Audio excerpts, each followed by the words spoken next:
Welcome to the ITSPmagazine podcast network. You are about to listen to the After 40 podcast with Dr. Deborah Heiser. Whether you're seeking inspiration, guidance, or a fresh perspective on the rich possibilities life offers after 40, this podcast is your go-to source.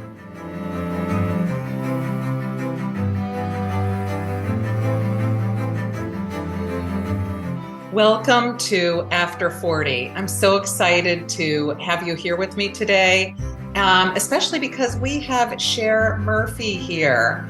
Cher is pretty cool. She is an anthropologist. Who's ever known an anthropologist? And she's a leadership advisor. So she really knows about people from all angles. So if you're just joining us for the first time today, welcome. I hope you'll check out the previous episodes. And if you have been here before, you're in for a real treat today. So welcome, Cher. I can't wait to hear all about how you're going to tell us how we can prepare for and the strategies that we can have for navigating the holidays. Welcome. Great. Thanks so much for having me, Deb. I always love spending time with you, and people who want to spend time with you, I want to spend time with as well. So thanks for having me. Great. So great. You and I were just having a conversation about the holidays, and that's how this came to be a conversation. And then I was thinking, like, well, how do I even think about this all the time? So I probably should just share, being an anthropologist, we study lots of things. My focus is culture. Well, first of all, anthropology is the study of humans. And I study human behavior and the culture of humans. And so across all cultures, there are definitely different holiday seasons. And so it's kind of woven into my work over the past few decades. Especially being a leadership advisor, spending time with leaders and founders and people who run organizations and nonprofits. We hear a lot about sometimes what's challenging about the holidays, right? So right now, 1 in 4 leaders has an experience of being lonely. And we're hearing more in media and social media about reminding people that, there are more people who are lonely. And so we could look at that piece, but how I like to look at it is like, what's possible out of the holidays? In an answer, or maybe even a solution to like what the current experience is for people, especially after 40. So, I divide this into, I think, like four things. And the first one is really about being present, right? Be present to what's happening for you in response to the holidays. So, if you're not feeling like being around a ton of people, be present for that and take some time for you. Anywhere you live, if it's, fall or winter or sunny places, for me to be outside and be in nature and put my feet on a trail or just be present to what is happening, and let that give us some ability not to kind of play into this, holiday narrative that we have, especially in the States and in Western Europe about what the holidays are supposed to look like. So can I ask you a question then? If you're being present and you're at a big family gathering, what could you do? Are you thinking like take a walk, or how do you get yourself to be present if you're in a situation that you'd rather not be in? Right. Okay. So the first thing that automatically, I'm also a yoga teacher. So the first thing that really gets human bodies present is to be aware of our breathing and to be aware of our feet on the ground. So one of the things I like to talk about in breathing and being present is at whatever pace that you're breathing in, if you can breathe into a count of 4, but breathe out to a count of 6 or even 8, we will automatically feel our body and slow the pace of all of those hormones going through the body, the pace of the cardiovascular system. Even though I like to sit with my feet off of the floor, to put my feet on the floor, to be present and to feel my connected I know that sounds a little out there, but to feel connected to the earth and where I am.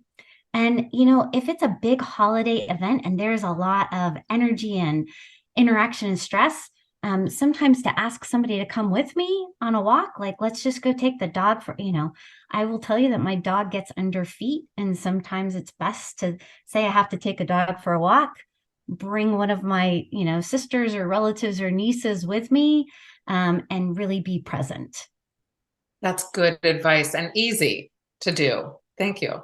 Yeah, all of these are very easy. I think the biggest one, though, I think that's so helpful for me is around being creative, because be creative gives me an answer to all of the narrative about, the Norman Rockwell or the perfect family, right? We don't have to keep all of the traditions.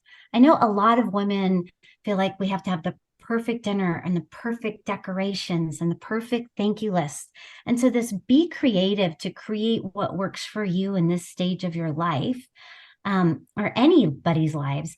Like I think sometimes forget because of all of the marketing and narrative and habits that we can cook different foods. We can do the dinner on Friday. We can create different activities. We can add things in, like having the family go on a family hike or participate in a turkey trot 5K event. There are a lot of things that we can be creative about that answer that whole kind of compare, despair, my family doesn't look like this, my situation doesn't look like this. Oh, that's such good advice. And I love that, because even in the decades as we change, some of those traditions don't match with where we are.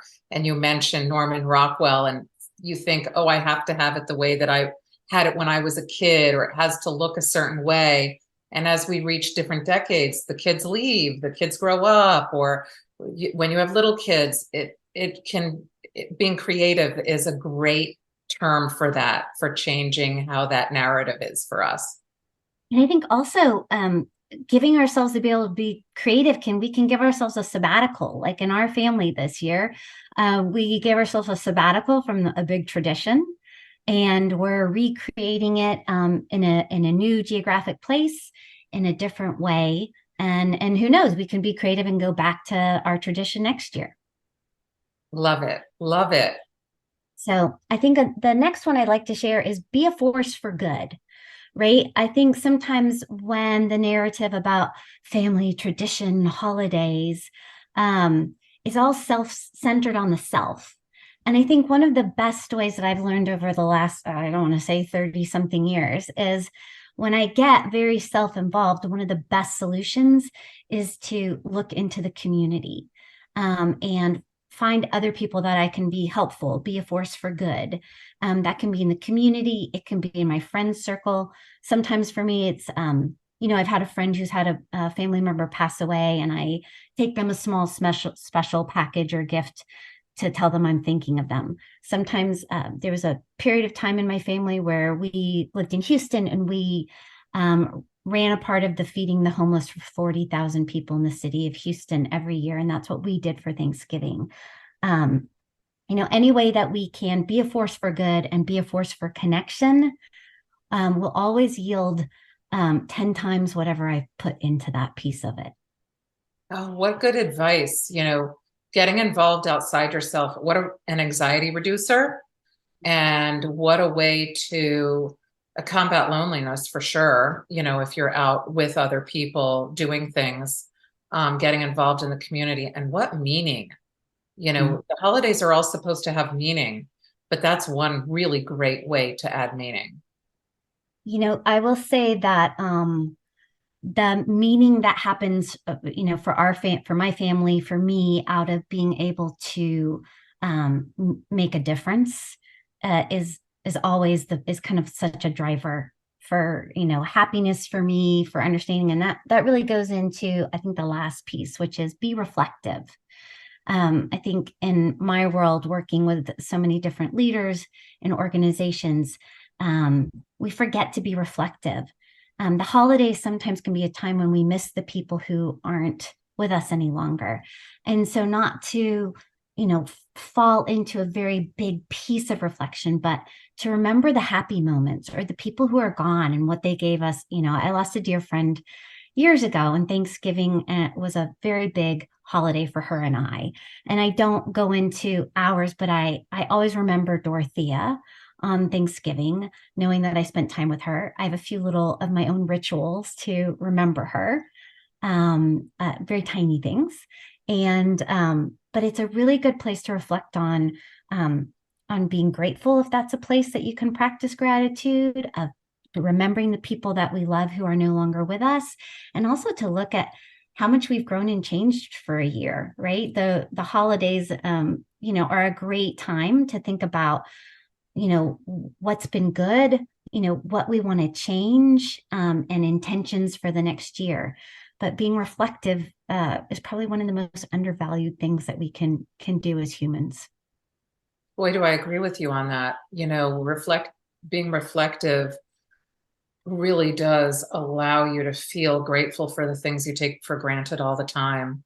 And, you bring up some great points. We can go through holidays and take them for granted as just another day with a lot of rituals involved that we aren't placing meaning on. But you gave some advice to get yourself grounded, put your feet on the ground, literally. I actually did the breathing exercise silently while you were doing it. And I felt automatically, it makes you relax. And to be creative, boy, what a great idea. If you move, or you're in a new situation, you're on a transition, get creative, because then you get to define your holiday. You're not chasing after an image, and having the meaning attached to things, like putting yourself outside yourself into the community and other places, and being reflective, like you said. I think anybody can do that.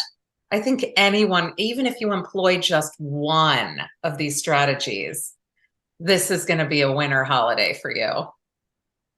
Yeah, it's so funny. I am not the traditional person who loves holidays. I don't have a set of candles that go out. But I've always loved the holidays because it's such a time to create and reflect and design and look forward. Because, there are things we know that I always joke with you about this too. We knew two things: we'll be born and we'll leave here. And it's our chance to define who we want to be, and our actions, these 4-5 actions, can help us on who we want to be while we're here. I love that. Cher Murphy, what a treat to speak with an anthropologist. I've never spoken with an anthropologist about something culturally happening. This is so cool. And a leadership advisor. You really do have the pulse of everything happening with people all over the place. And it's a real treat to be able to get to talk to you about the holidays. So thank you very much for giving us some strategies to navigate the holidays. Thanks for having me, Deb. Be well and take care, everybody. All right. Take care. Bye.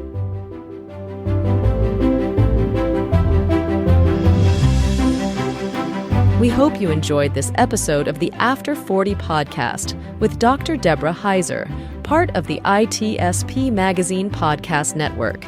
If you learned something new and this conversation made you think, then add this show to your favorite podcast player, subscribe to the ITSPmagazine YouTube channel, and share the ITSPmagazine podcast network with your friends, family, and colleagues. If you represent a company and wish to connect your brand to our conversations and our audience, visit ITSPmagazine.com to learn how to sponsor one or more of our podcast channels. We hope you will come back for more stories and follow us on our journey